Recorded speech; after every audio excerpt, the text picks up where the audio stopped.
I'm Kate, and this is Kylie. We are back for our second interview, and we're going to be talking about addiction, the good old alcoholism.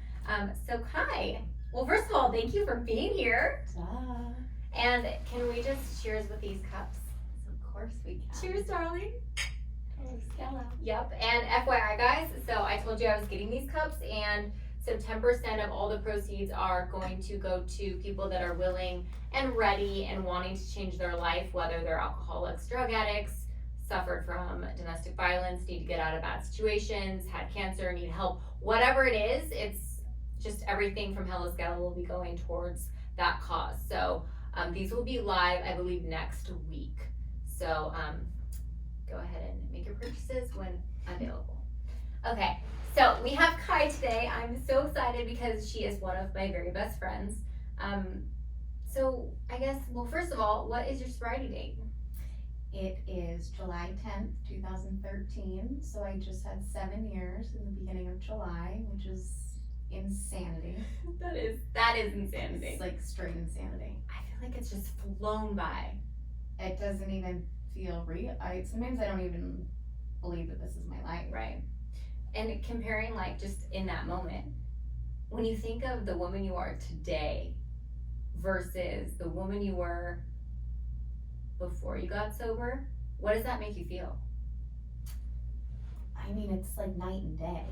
You know, it's like not even, there's nothing about the person that I was before I got sober that exists today.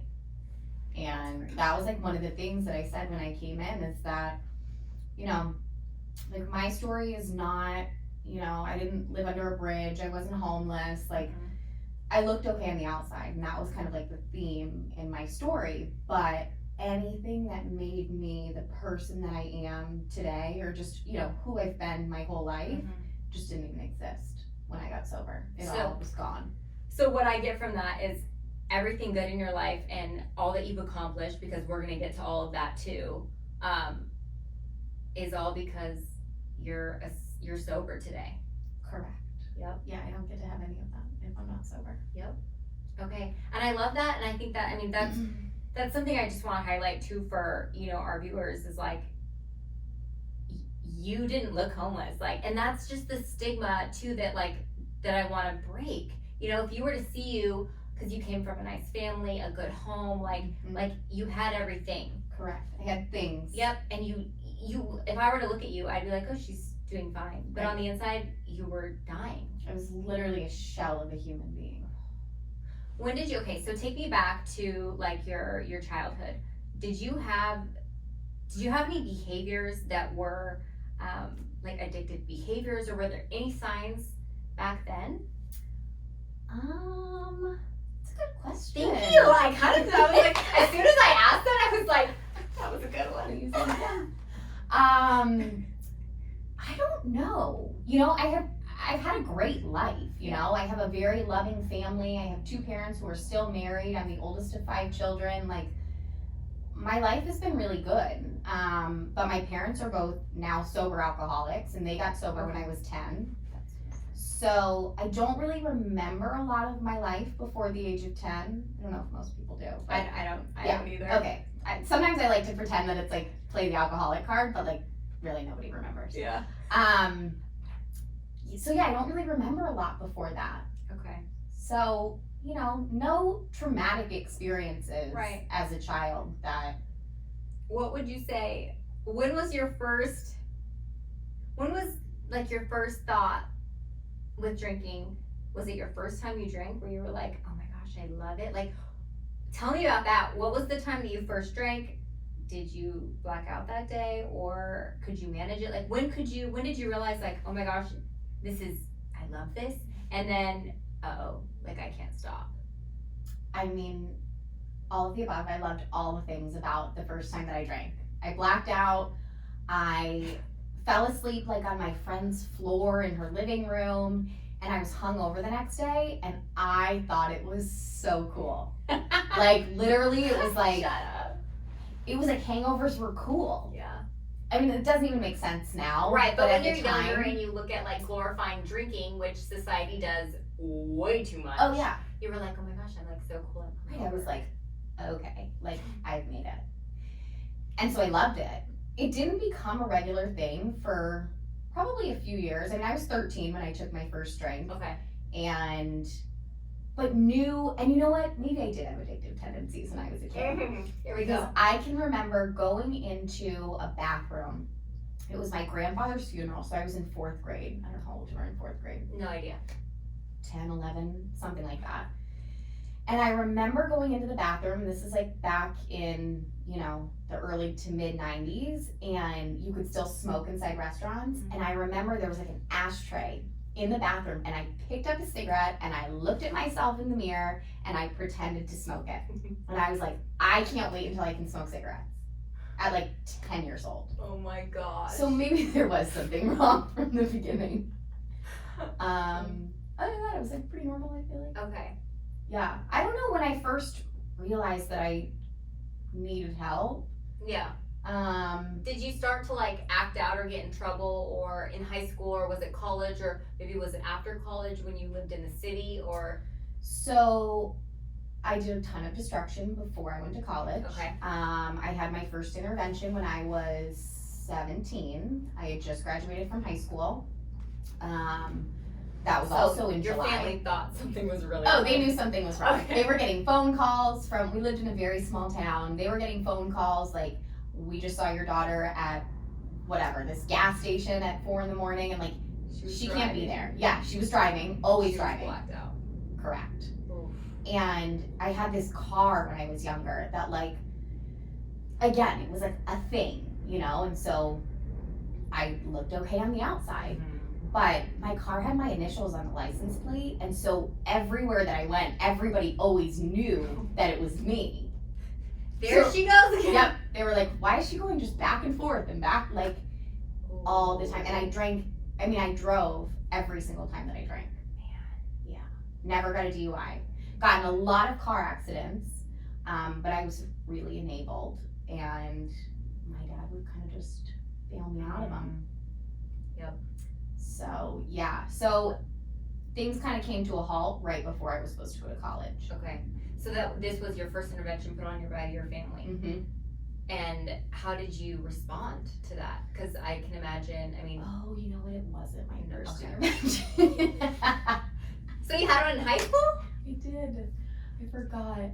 And so obviously you didn't respond well to the first Correct, right, because it was not significant. I got caught, so I went to like this very small, private, all-girls school. This is so good, by the way. I know, I forget all of these things. And, you know, everybody knows everything about everyone. That's like how In it your was at my city? school, Okay. in my town, and it was awful. You couldn't get away from anything. I got caught with weed in my purse, a weed brownie actually, that I had already eaten, but it was just the empty tin foil in my locker, and I got suspended from school. And my first thought was not like, oh my God, I need to stop what I'm doing. It was, oh my God, I hope everybody just doesn't find out about this. You know, like I was so concerned with what people thought about me. So that was my first interaction with it. I did an outpatient program, faked my way through that, and then that was probably like maybe January of my senior year. And then I graduated in June or May, and then I had an intervention in July. Okay. How did you respond to that one? I didn't really have a choice. I was 17, so They gave you an ultimatum. yeah, it wasn't even an ultimatum. It was like, this is what you're doing. Oh yeah, you were. Because living on the street was not, I wouldn't even have Right. considered that, you know, I was not that kind of alcoholic. Right.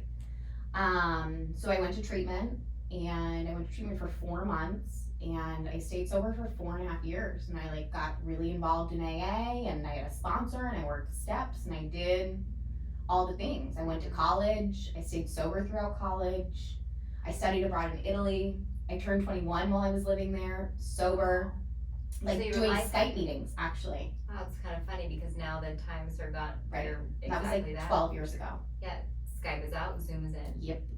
Wow, so you had that chunk of time during that. Mm-hmm. How did you feel? Did you? I loved it, but I also always felt like I needed to be different, you know? I always felt like I needed to be a little extra. And so once I became sober so young, I was like the token sober person. And so I kind of held on to that as like What my made you identity, different, right? yeah. And what made me different, you know? Was I like really into it? Not really. You just cared about the facade of Right, what everybody thinks. which she's goes doing back great. to what you said earlier. It's like you were concerned with what everyone thought about you, That's and it. you were dying on the inside, so you would Yeah. do whatever. That's very interesting, but it kept you sober for 4 years. Right, because I didn't want people to think badly of me. Yeah. I mean, during that 4 years, I discovered that I had like severe anxiety and got prescribed Klonopin. And so now when I look at it and compare it to this sobriety, I almost like don't even consider it time sober. But I was like an active member of AA and I was, you know, doing all the things. I don't think I really felt it or believed Yeah. it. You just weren't all in. No, I was just in for how it made me look. Right. You know what though? Like, I love that, and that's why I love doing these, because the perspective of like from us being where we're at today, and then you looking back and realizing, even being able to compare your sobriety now to that, it shows so much growth. And I think, so much. I mean, that's so important, because when I think back when I had just like a year sober compared to this time now, I'm at like I'm at more than a year, but when I had a year compared to that one time I had a year, it was like, oh my gosh, like it was totally different. Yeah. It's totally different, and I don't think that everyone has to relapse. Like, I have a No, lot I of don't relapse think so either. in my story, Yeah. but it shows the growth, and it gives me confidence, you know, that I don't ever have to drink again, because I can just like live in this moment, Correct. you know, and be Yeah. proud of myself. Yeah. So what happened? Okay, so tell me after the 4 years. So after 4 years, I moved down to Manhattan. So I grew up in upstate New York and moved down to Manhattan after I had graduated from college and got what I thought was my dream job. Was literally living the life that I had always pictured for myself. Okay, in New York. In New York, living in Manhattan. I lived on the Upper East Side for a little bit, and I was doing advertising for Calvin Klein. This literally sounds like a dream job. It was. On the outside. Right. You know, so like, again, that theme of everything looking good on the outside. And Did you relapse before or after? after the job. Oh. So when I first took the job, I remember we would go out, you know, it was a lot of dinners and drinks and, you know, a lot of stuff with clients. And I would always say, no, I'm okay, I don't drink, for like the first 6 months. I started that job in August, and I think I relapsed in October. I don't even remember anymore. But when I moved down to New York, I stopped going to AA. I stopped thinking that I was anything like, you know, you people. And because I didn't have time, you know, like. Your life got so good that you forgot about what actually made your life good in the first place. Correct. Why I had a good life, yeah. Mhm. So stopped going to AA and decided I was going to start smoking weed, because that's not that bad, you know. I mean, all the justifications. Yeah, that I'm still sober because I'm not using my drug of choice, which is going Right. to be alcohol for you. Correct. Got it. Yeah. So Done I that. started smoking weed, and within a few weeks, I was right back to where I had left off. But, you know, I managed to kind of like stay okay on the outside. And that was probably the worst thing that could have happened to me, you know, because it kept me out for a really long time.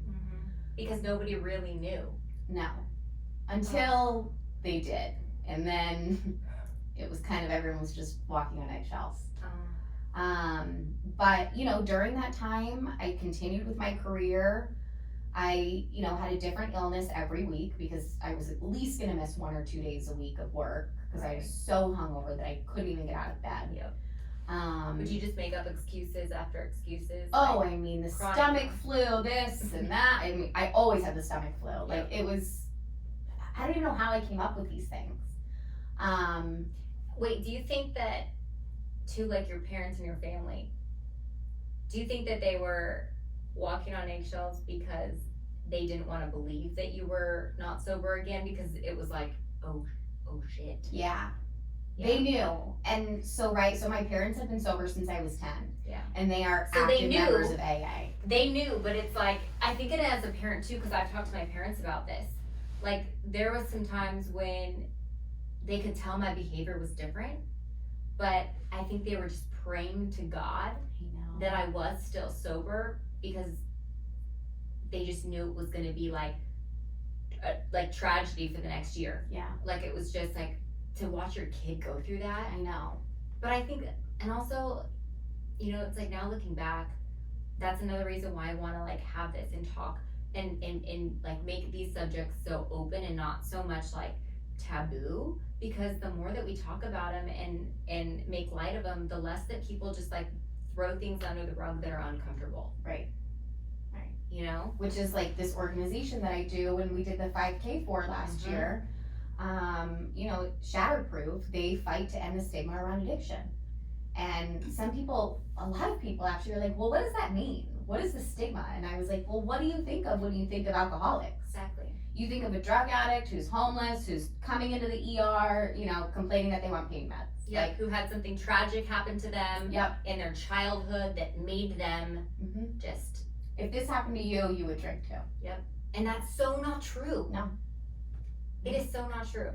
I just have the gene. Yep. It's literally a disease.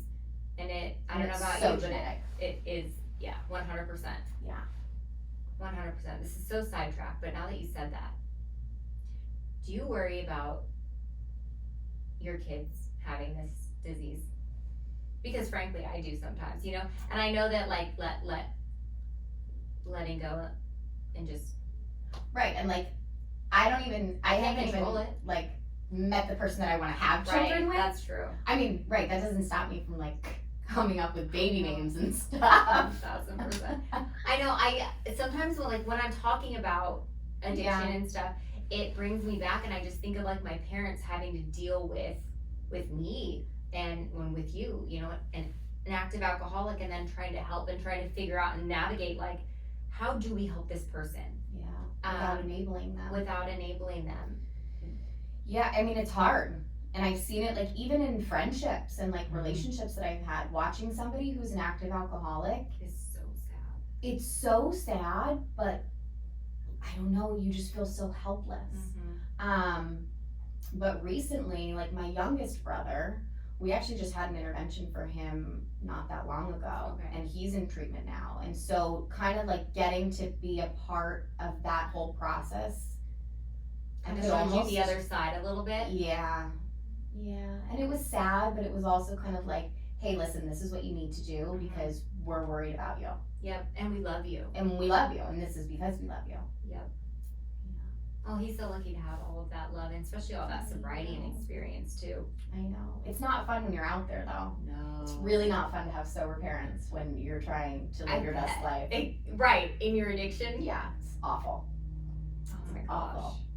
Okay, so when did it all blow up? Thanksgiving. Oh, you have a date and a... Well, that was when I had another intervention. I had a lot of interventions. Did you lose this job or did you No. Oh, interesting. I didn't lose the job. My anxiety had gotten so out of control that I was going from doctor to doctor and getting different medications, but also mixing it with like 2 or 3 bottles of wine every night. And, you know, of course, smoking weed in there, and then just like, you know, dabbling. I wasn't dabbing. With some cocaine. I'm sure you were dabbing. I was dabbing. You know, and like the combination of everything started counteracting each other. And so here I was living in Manhattan, and I couldn't leave my apartment. Like, I was paralyzed by anxiety. So uncomfortable. I couldn't get in a cab. I couldn't go on the subway. Like, I literally couldn't leave. Oh my gosh. And so I went and I checked into like this kind of psych facility and convinced them while I was in there that I was not an alcoholic. Of course he did. I remember they would bring like H&I meetings in, and they'd have AA meetings, and they were like, oh, why don't you go? I mean, because there's nothing else to do. I was literally sitting doing a puzzle, you know, like which is now one of my favorite activities. Yeah. But like, at the time I was like, no, I don't have that problem anymore. And like, fully convinced that I did not have a problem with drugs and alcohol anymore. I had a problem with anxiety that nobody could fix. Oh.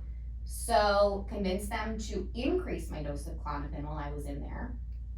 I was taking a lot of Klonopin while I was drinking, and I remember I would have doctors like plead with me. They'd be like, I can't give you this if you're gonna keep drinking, you know? And it was like, no, of course I'm gonna stop drinking. I need this. And if they had given you a lie detector test, you would have passed. Probably. Because you believed yourself. 100%. But that was just, and now you know this, that was your addiction. Yeah. Just literally lying to you. Yep. And you were manipulating everyone around you. Mm-hmm. So after I got back from the psych facility, they moved me to a different position. I was working like on different brands, and it definitely was a step down, but you couldn't really call it that, you know? And I lasted there for about, I don't know, 8 months or so, and I went home for Thanksgiving. And, you know, the night before Thanksgiving is like the biggest drinking day of the year. Yeah. And I just went to town, you know? And the day after Thanksgiving, I went to go see this therapist that I had been seeing, because I knew I could tell him what he wanted to hear, and he would tell that to my parents. Okay. And so I smoked a joint in the parking lot, and I'm like ready to go in and tell him all the things that he wants to hear. Yeah. And I walked in, and my whole family was there. And I was just like, oh shit. Yeah. Here we go again, round 3. Yeah. And they were like, listen, these are your options. Either you're gonna quit your job, or we're gonna quit your job for you. And I was like, God forbid anybody knows, you know, Right. Nobody's gonna think that about me, that my parents are gonna quit my job. Right. And so I went back to New York, and I quit my job, and I moved home to my parents' house at the age of 24, and enrolled in an outpatient program. And I was like, okay, I really need to stop. Like, I was a miserable human being. Was this kind of the first time that you actually wanted to do it? Yes. Yeah. Like, honestly though, I had gone into meetings over the last few years, because I remember, and I found old emails, and those are really strange to read, because I would only communicate with my parents by email, because I didn't want to hear what they had to say. Oh, yeah, and you could keep them at a distance. Yeah, I was like, don't call me, don't reply to this. I literally sent them an email when I was going to relapse and said, I just want to let you know, I'm going to smoke weed. I don't really care what you have to say. Please don't call me about this. Oof. Right, I know. Ugh. I know, so cold. And I would have these emails, and my dad would call me, and I remember, because I would call them and be like, I'm so anxious. And that's what I thought was my problem. Mm-hmm. You know, and my parents were 2.5 hours away, so they just felt helpless. And I can remember my dad saying, why don't you just go try this meeting, right? Because I wasn't going to work. I couldn't get, Right. on the subway. I could not go to work. And so I would just be home feeling sorry for myself. And also like stuffing my body with substances so that I didn't have to feel anything. And I remember walking into an AA meeting in the East Village, which is where I lived at the time, and seeing all these people who were just like how we are now. And my disease, happy and laughing and like, friends. look at you now. You couldn't, thinking of you not being able to like move or talk or go anywhere, and seeing you're so outgoing. Dude, it's insane. And like vivacious and content and confident. And so it's just so hard to even think of you like that. But it's just like your disease had you, like it just had you in its grip. I dressed in all black, you know, I was like, I would love I'm a to New see those Yorker. photos, by the way. I actually just got deleted. A lot of them just got deleted by accident. I was trying to look at them, and Okay. they all got deleted. Oh. Which is a bummer. But I'll tell you all about them.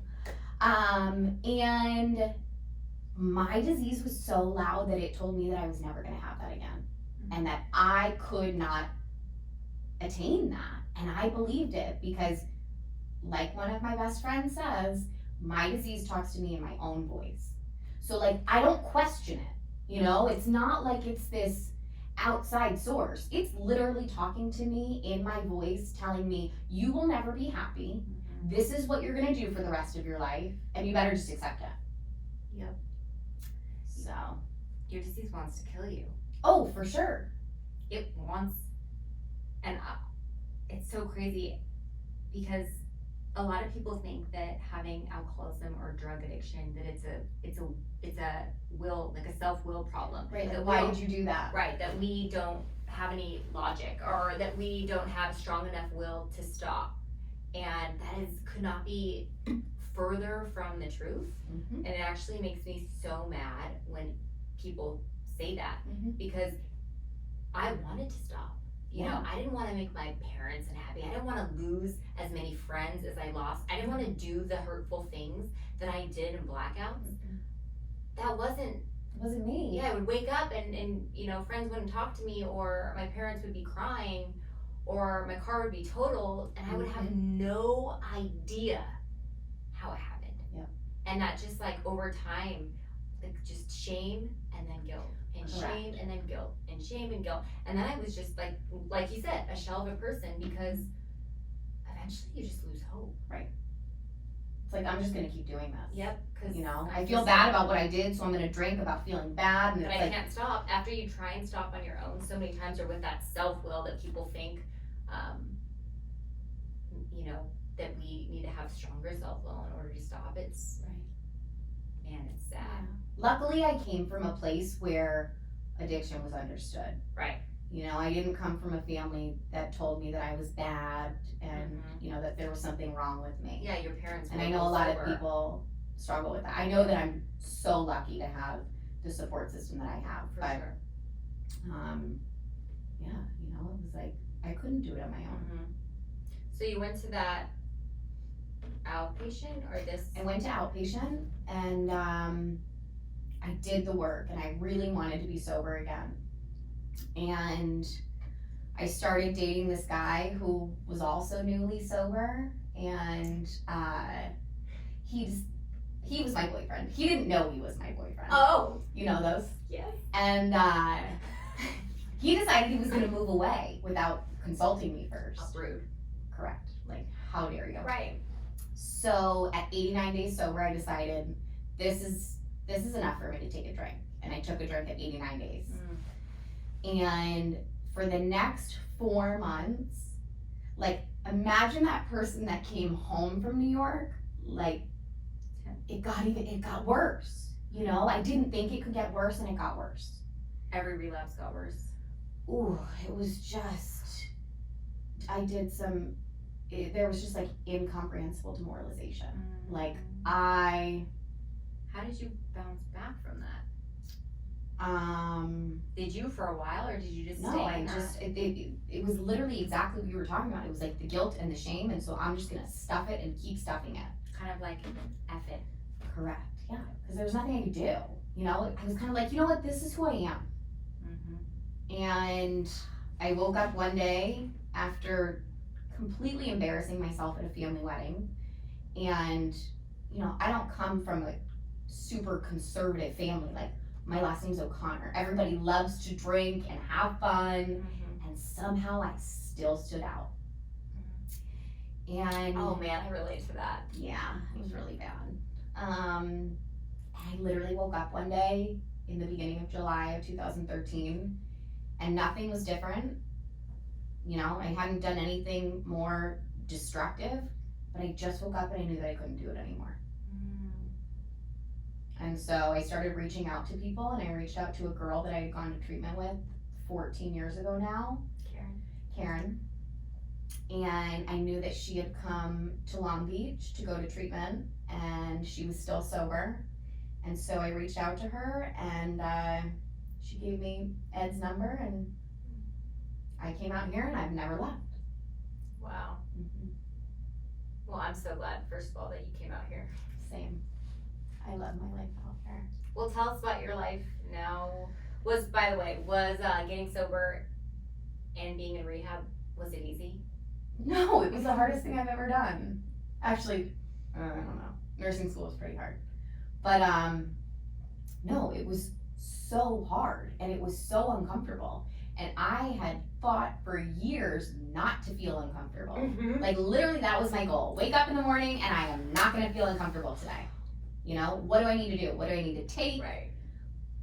And then you get thrown into rehab where you can't have anything. You can't even have melatonin. Oh yeah. I mean, you can't have anything. No vitamins, nothing. No, and I was like heavily sedated when I came in, like taking hundreds, like 800 milligrams of Seroquel a day. Oh my god. Just to function, just to be normal.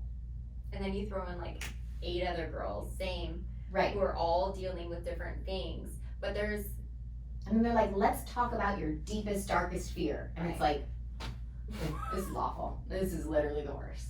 But then there's magic in it. But then something, the light turns on. Yeah.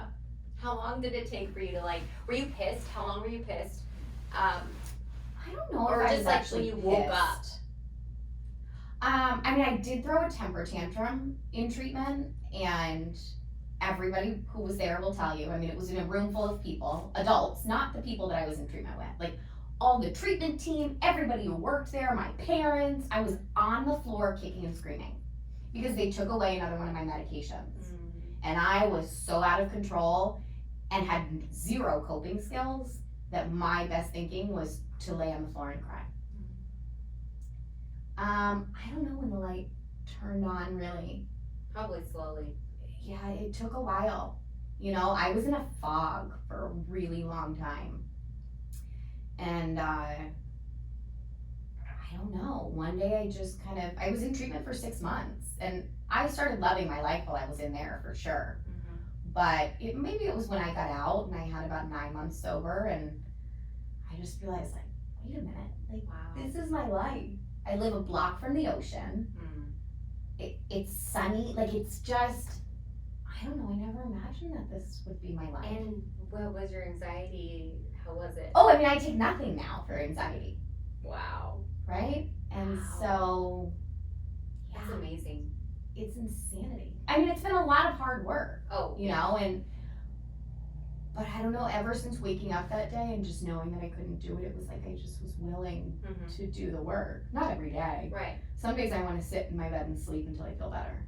Yes. And some days that's what I do. Did you have to relearn like communication skills? Obviously coping skills, because your coping was just to take a drink and take drugs. Right. So like when you feel anxiety now, especially being 7 years sober, what do you do instead? Like what are the things that you do now?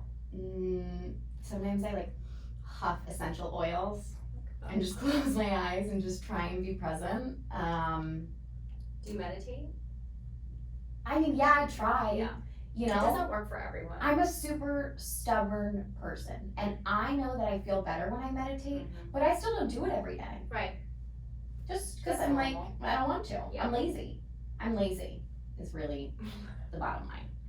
You go to a lot of AA meetings? I go to a lot of meetings. I'm super active in my program. You sponsor how many I have girls? 6 sponsees right now. That's 2 of which who are like in their first 30 days, which is incredible. so you help. You're of service. Yeah. I would say like that's kind of I feel like you're just gifted at relating to girls that are struggling. You know what I mean? Obviously they're attracted to your sobriety and you and what you have, Yeah. and not what you have on the outside, but like Right. you're easy, you're approachable, Right. you're easy to talk to, you're content, you're confident, like that's attractive. Like your brand of sobriety is attractive. And it's just such a trip, you know, when we're talking about like how you were 7 years ago, it's insane. It's nobody wanted anything that I had I know. except my money or, you know, my purse or like just things. Right. People wanted my things. And that's the reason, I mean, that is the one thing that has kept me here this long, is because I never knew that people existed the way that like the friends in my life are now. You know, like nobody wants anything from me. They don't, you know, they literally They just want to be your friend. they just want to be my friend and they just want me to be happy. And that was a very foreign concept to me. But now it's like I wouldn't trade that for I wouldn't trade that for any of the things in the world.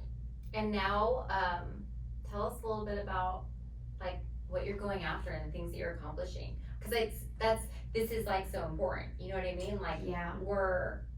nobody would look at you and be like, oh, that girl's definitely an alcoholic. No. You know, and especially, I mean, if you were going on, like, say, a blind date and someone's like, oh, let's go for drinks, and you're like, no, it's okay, I don't drink. Yeah. They would not be like, oh, she's an alcoholic. Right. Like, it's almost like we're this, like, incognito, Yeah, sure. easy for me to say.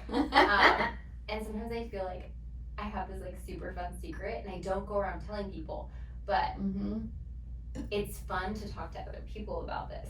Right. I mean, because we can laugh about it now, right? Yeah. You know, it's not super serious. Like, yeah, I did some really shady things in my day that were not funny when they were happening, but now, you know, it's like, I'm not that person anymore. Exactly. I can laugh about these things.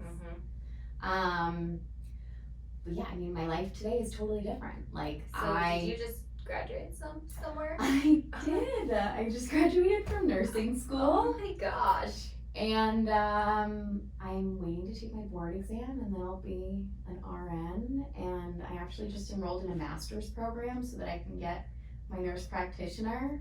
Oh my gosh, congrats. And yeah, I don't know. I like my sobriety, like if I could get like one word that, or not my sobriety, my drinking, one word that kind of described it was just like settling. You know, I just settled. I didn't want to put in the work. I just wanted to do the bare minimum just to get by. And I got sober, and these friends, like I was talking about, were like, well, why don't you try and go do X, Y, and Z? All these things that I thought were way too hard to ever do. And I did them, and I did really well at them. And it was super uncomfortable, but I did them, and I succeeded, and like, and now literally, my life has just unfolded in the last few years. Like, I woke up one day and decided I wanted to go to nursing school. And you did it. And I just went. And now you just signed up for your nurse practitioner, your master's. Yeah. Yeah.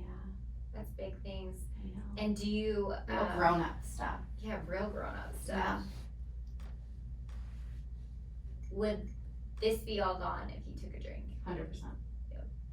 I love that you, like, there was not even a question. There was no, like, it's 100%.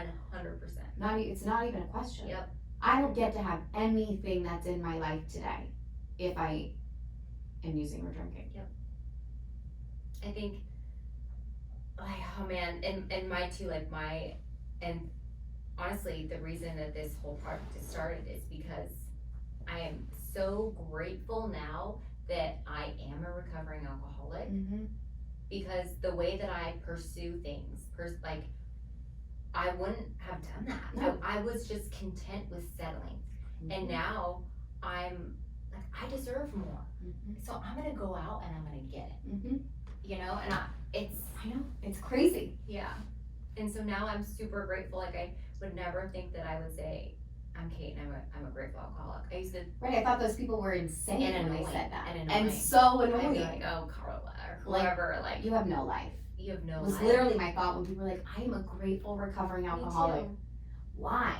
I know. That is so embarrassing. Why would you say that out loud? I know. And now it's like, I don't get to have this life if I'm not sober.